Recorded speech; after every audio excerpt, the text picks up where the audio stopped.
Yeah, okay. So this is a very practical presentation, actually. Um, it's a little bit down to earth, I would say, but it's not, because it's about flying. So it's more in the air. Um, so my name is Guillermo Hasselbroek. I am aeronautical engineer. I work in Belgium. If you hear a Spanish accent, it's because I come from Argentina. So I'll be presenting a project that I've been developing for the last 4 years, and it's a computer for gliding. So I go flying regularly, and during the weekends if there's good weather. And so this is kind of a project of my own, next to my hobby. It's kind of a hobby also. So maybe I would like to start. Um, I don't know if the presentation will be as a little bit boring or not. So if you want to, I will copy the link to the project. I hope you can see it there. No, it doesn't allow me. Okay. Is there a way I can share a link? We can see it. You can see it. Okay. So for the people who are in a computer with a computer, they can open the blog and also follow the project there. There is a demo also of the program I will be presenting, as you can see, so you can play with it if you find it a little bit boring. But I hope not. I hope it will be interesting. So let's start. So this is about soaring. What is soaring about is taking a plane without an engine and climbing. So we use the rising air on the atmosphere to climb up and to glide down for long distances. Um, this is a very tactical sport. You need a lot of concentration, but also you need knowledge of meteorology, the aircraft performance. You need navigation skills, flying skills, and a lot of confidence, because you are flying without an engine. So you need to stay focused, and need to know what you are doing. So you can see there is some motivation for using a computer to assist you while flying, and a lot of pilots use computer.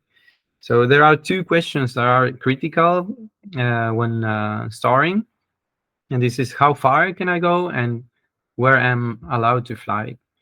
So for this first question, it depends on a lot of variables: altitude, topography, the aircraft performance, in which direction you need to go and which direction the wind is coming, how much sink you are going to find along the way. So it's a very hard problem to assess while flying. And you can do some simple calculations on your brain, but it's not sufficient most of the time. It's much better to have a computer doing the job. And also for the second question, as you can see, this is a little bit the airspace in Belgium, which is very complex, and in other countries is also complex. And so you need to know where you are and where you cannot fly. This is very important to avoid entering airspaces where you are not supposed to be. So for this, it's also very important to have a computer. So I'm not reinventing anything, actually. There are already flying computers. So I mentioned here three only because they are the most popular. You have XDSOAR, is a computer based on C. It's programmed in C and C++. So it has been around for a long time now. But it has a downside. It cannot run in iOS. It only runs on Android. But it integrates a lot of sensors. It has evolved a lot during the development. So people really love it. They have a huge community. Also, another downside is based on a more like desktop environment, which it was not really meant for the purpose it was given at the end. And you also have commercial products like CU. It's probably leading the market now. And you have also other embedded solutions, more complex. It's not. I'm not going in detail here. So let's talk about this project. So I come now with a new project, which is intended to filling some gaps that are not covered in Exisor, and to see the problem from another perspective, like starting from the beginning and using Ada as a main programming language. So the project is also open source, um, and I try really to restrict dependencies from other projects and library to keep control on the code as much as I can. Because if a library changes, then you also need to adapt your code to that library, and that's something I really don't like. So for the stability of the software, I just try to keep it as close as possible. So the idea is to have something that is simple, where you can find the functions very easily. You don't have to touch too much the screen, because while you are flying, you don't have the time to start navigating and clicking everywhere. You need information at the right place, and you don't have the time to start searching everywhere and start configuring. So that's why in Exisor, for example, the desktop-like environment makes it a little bit more complex while flying to configure everything. What I wanted to do is simplify it at maximum and just add the few functions that are critical, and to have them always available in only one or two touch of screen. And so the idea is to do everything in Ada. Because I love Ada, I program in Ada every day, and I know it is much safer than C. So the result can be more quality. So this project is not new. So I started in 2020 in Linux as a native application, just for the fun to see what I could do.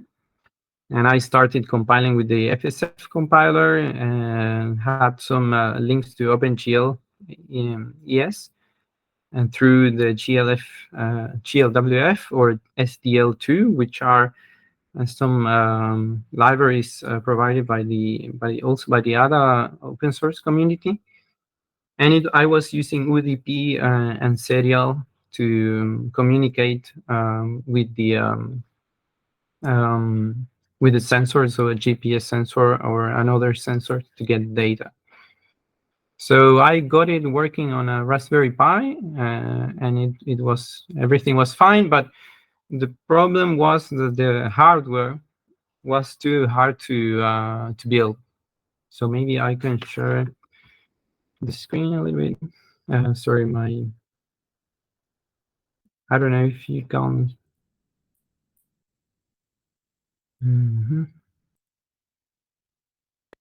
Can you see me now? Yes, we can see you now.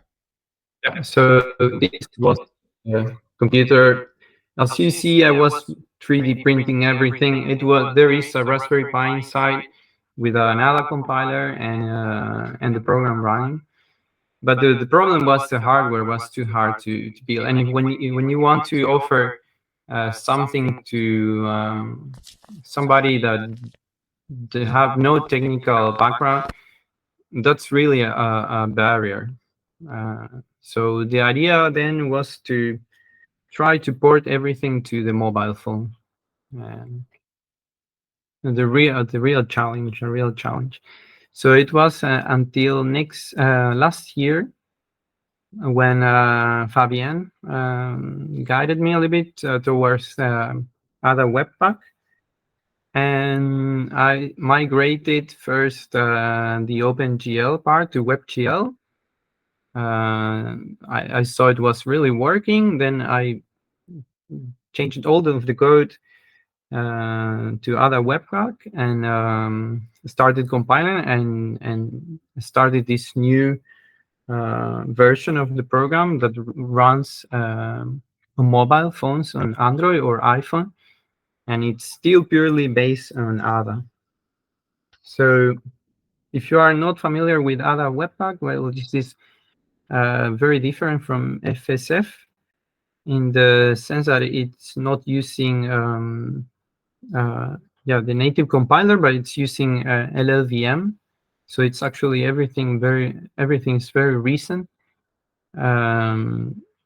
And compiling the ADA code to WebAssembly it was. And this WebAssembly is actually a kind of a library, but instead of being a native library, it's a library written in a bytecode that the browser can interpret and run locally inside its own environment. But you can also connect to WebGL, and you have a lot of different APIs to access data or store data, and to access GPS from the mobile phone. So you can actually do a lot of things inside the browser. So, and the goal now is to become a community project. But I think that the project is still too young.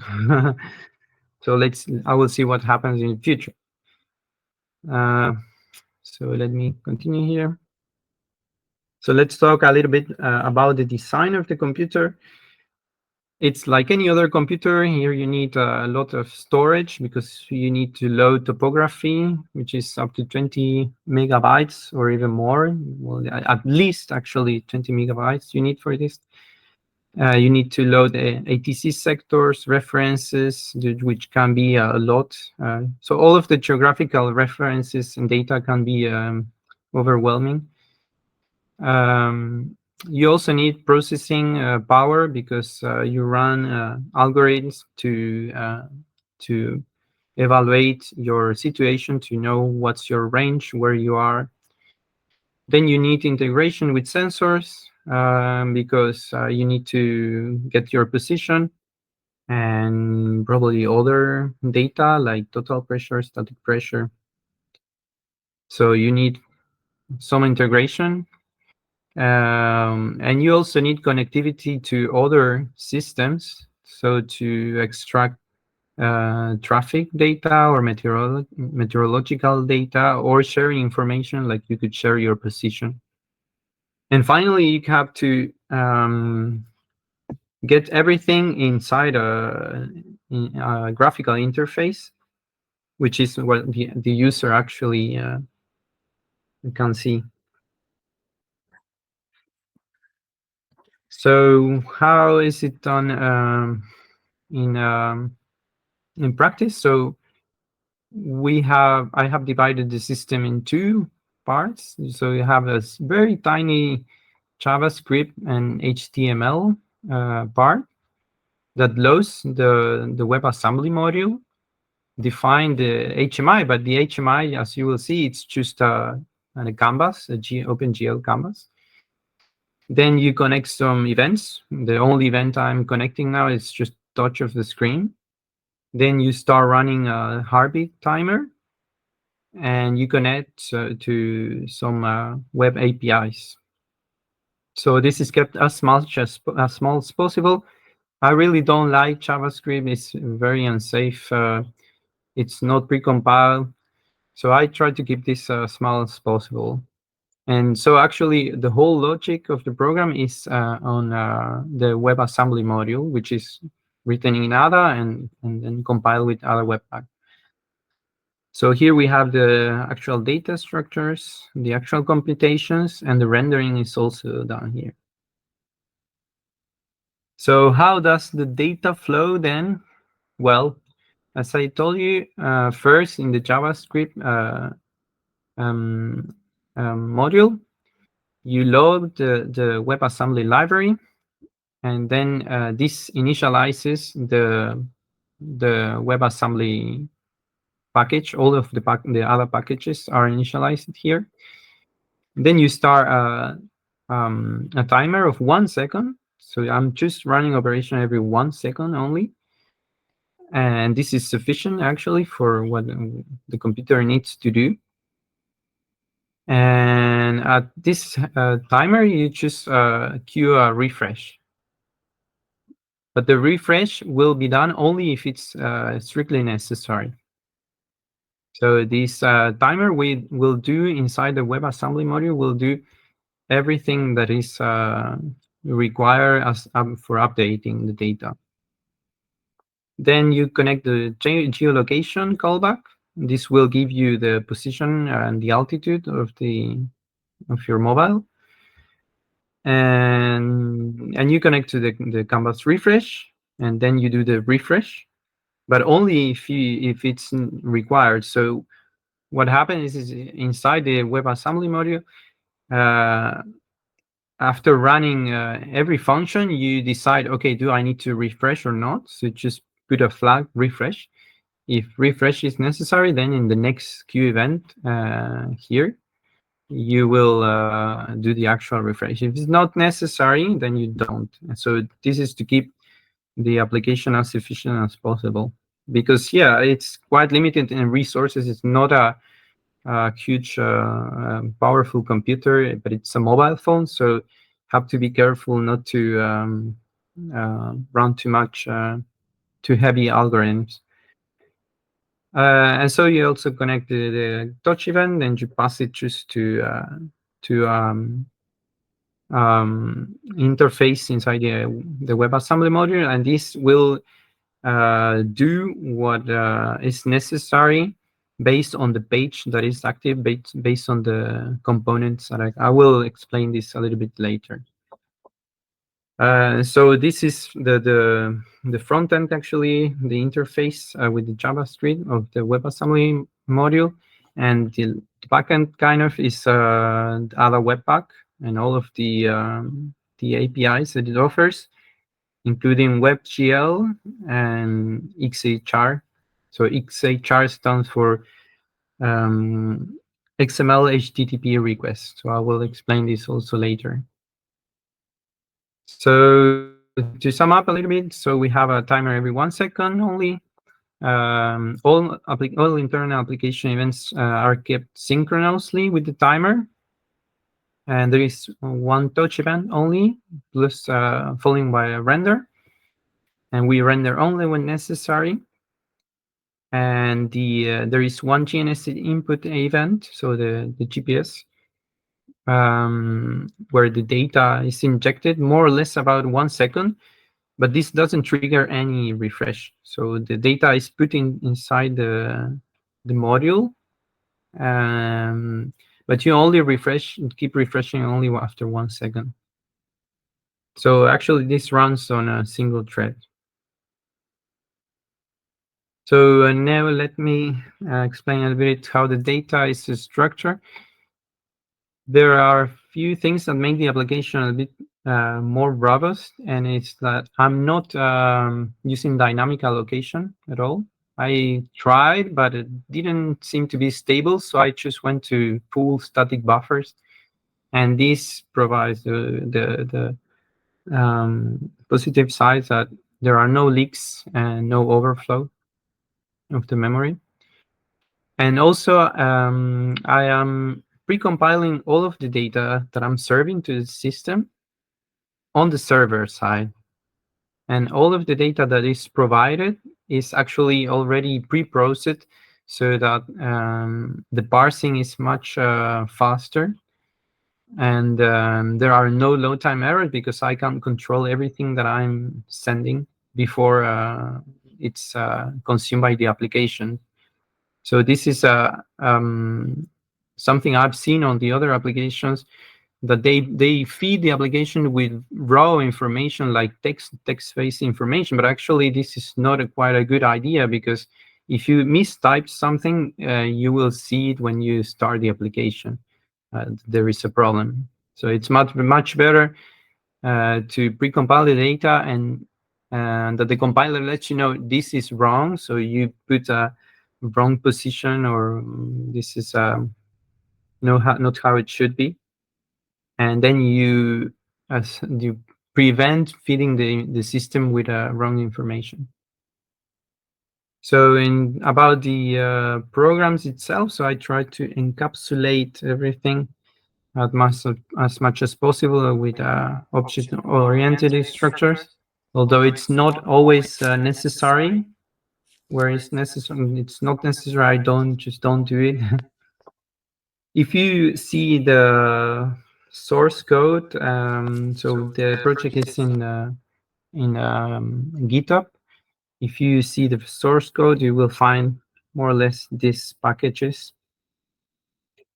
The most demanding about resources is the terrain, where we need 10 million nodes, and this is quite in the limit of what AdaWebPack can handle, it seems, because I tried increasing, but no, it will fail loading.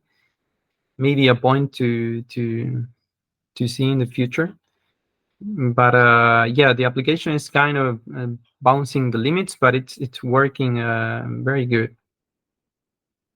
So how do I transfer the data to the computer? Because there is no file system.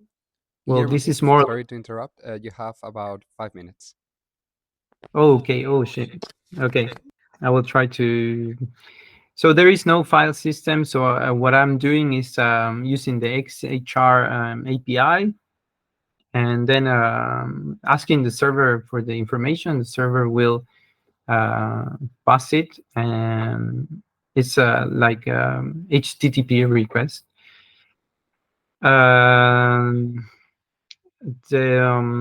There is some dynamic data transfer also, because as I hope I can show you later, there is some request for real-time traffic in the application. So this works a little bit differently, but under the same idea. There are a few bugs that need to be solved in AdaWebPack about transferring of large buffers that need to be solved. Yeah, we can work in the future about to solve this. I hope. So how do you do to make the application work offline? This is very important. This is not about Ada actually. It's about web applications in general. You can load a service worker, and this will make your application start even if you don't have a connection. So this makes the solution very, very attractive. So there are also APIs to store local information in the browser.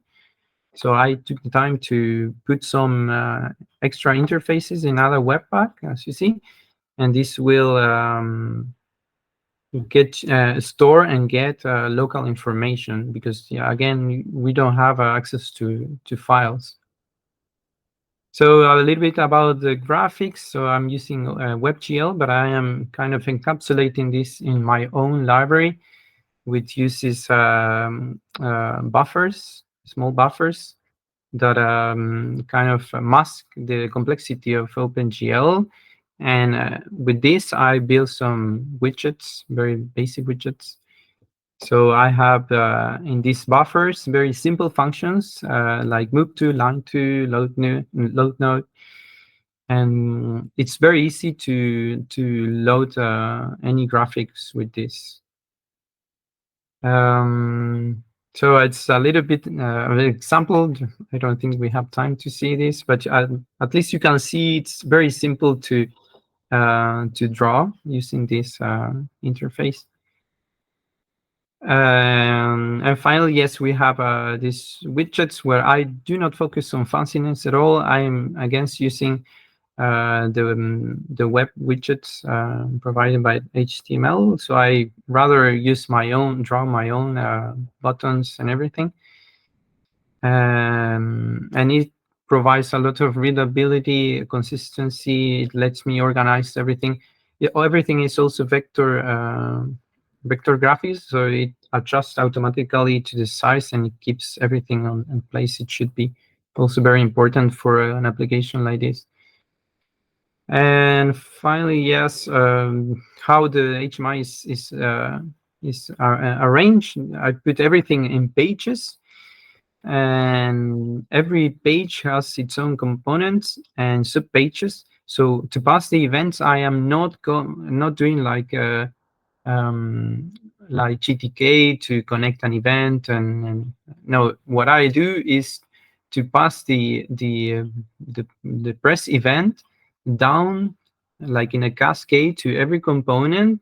At the end, the component will see, okay, it was my button that was pressed, so what do I need to do? It's much more, it's much simpler than connecting callbacks. So yeah, that was in a rush, the project. I hope I can have a little bit of time to show you how the application works. I don't know. Is it okay? So Um, if you go, it would be yeah, best to have a couple of questions first, and if we have time, maybe see it, or you can leave the screen and people can see it too. yeah, I can do that. So I will show you better this screen because here you can see the real-time traffic also working. And this, yeah, you can already see here an airplane flying. perfect. So are there any questions online, Fabia? No, I don't see questions. Okay. Are there any questions here in the room?